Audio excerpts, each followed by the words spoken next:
Welcome to your first iPhone programming tutorial. Let's go ahead and talk about the iPhone SDK.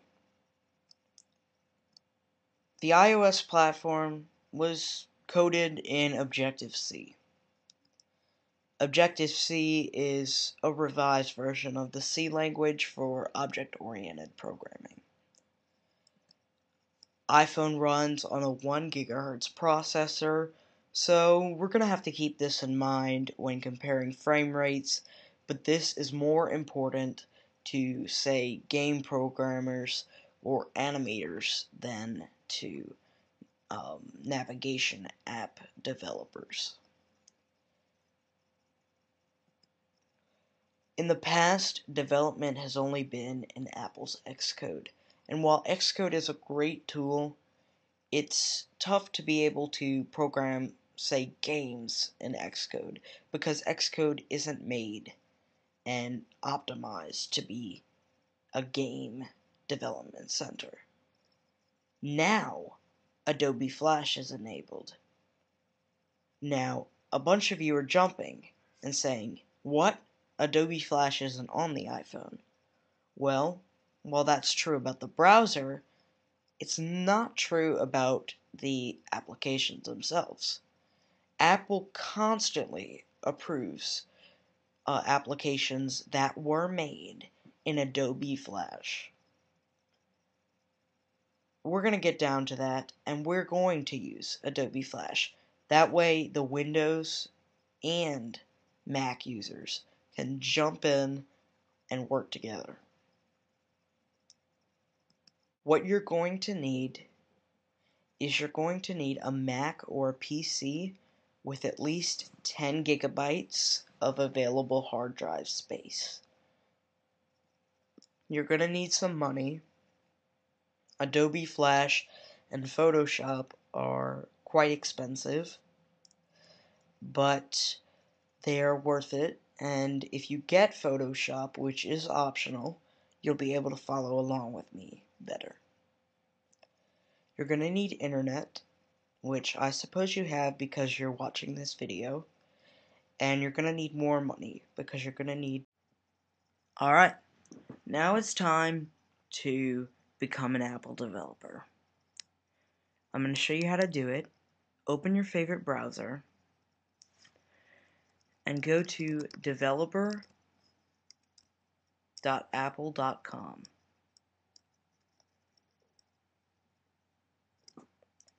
Okay, you're going to want to click iOS Dev Center.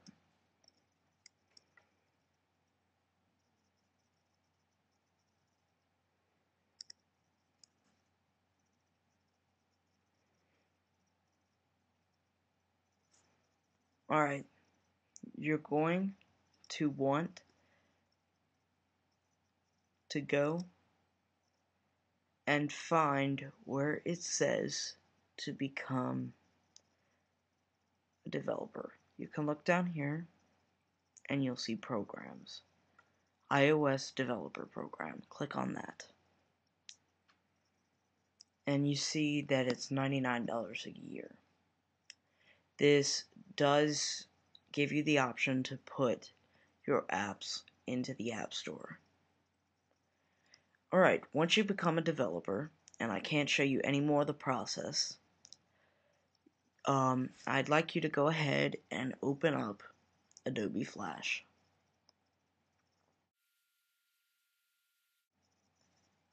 Okay, we're in.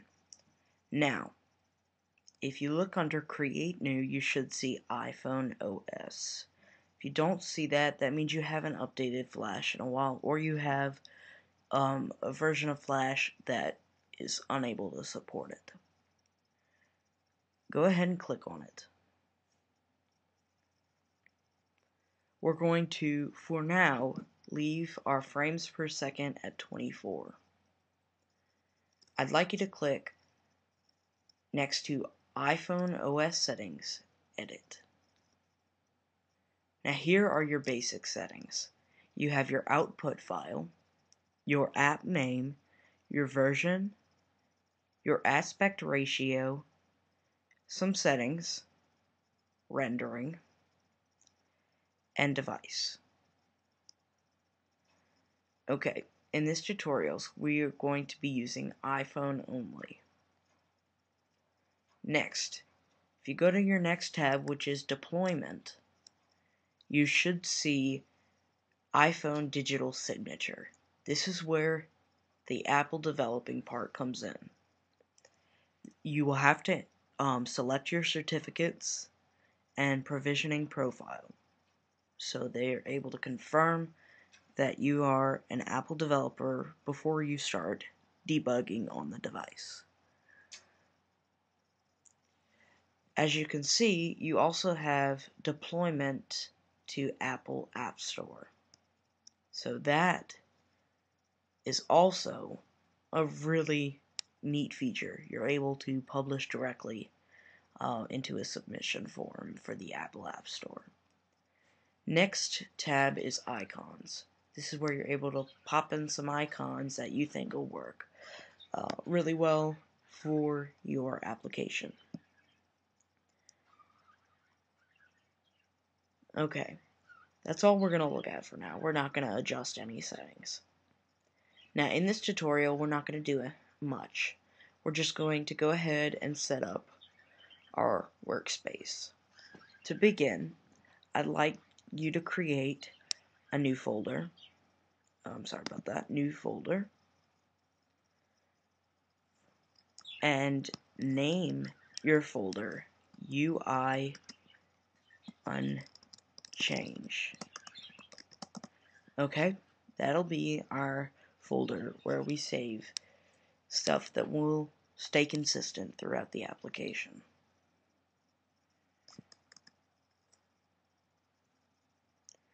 Alright, next, let's go ahead and change the color of our stage to gray.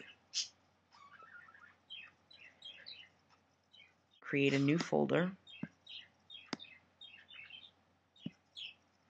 and in this folder we're going to call it just graphical user interface, GUI.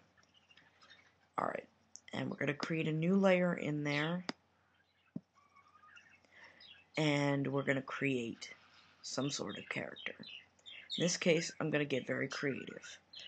I am going to do a circle or a square.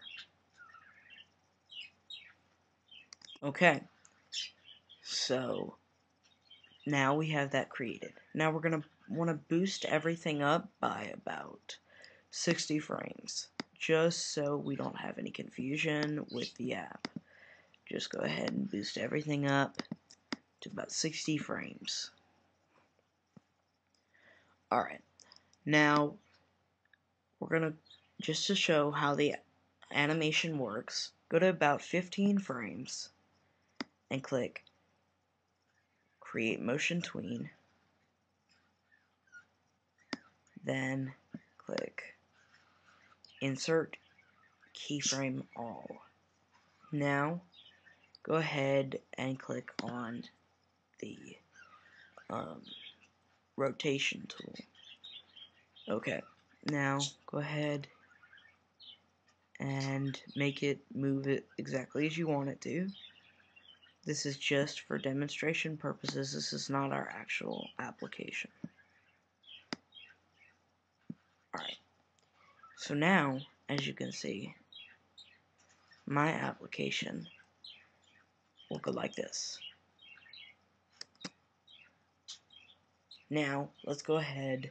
We can't debug on the device because we aren't developers yet, but we can go ahead and test it.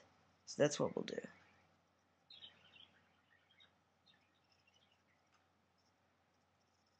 And look, a little window pops up where it debugs our animation for us on the iPhone screen. Alright, that is it for this tutorial. We will continue, and in the next tutorial, we're actually going to bring in our real interface.